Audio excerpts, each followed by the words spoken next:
Jurizian served as Master of the Forge of the Black Templars during the Third War for Armageddon.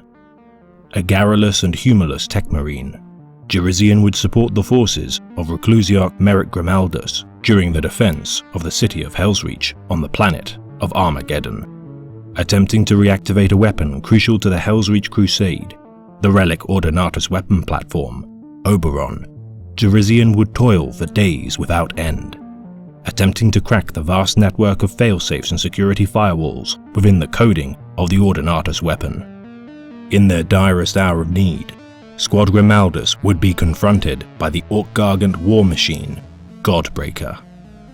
Awakening the machine spirit of the long-hidden weapon, Jurizian would pilot Oberon and destroy Godbreaker.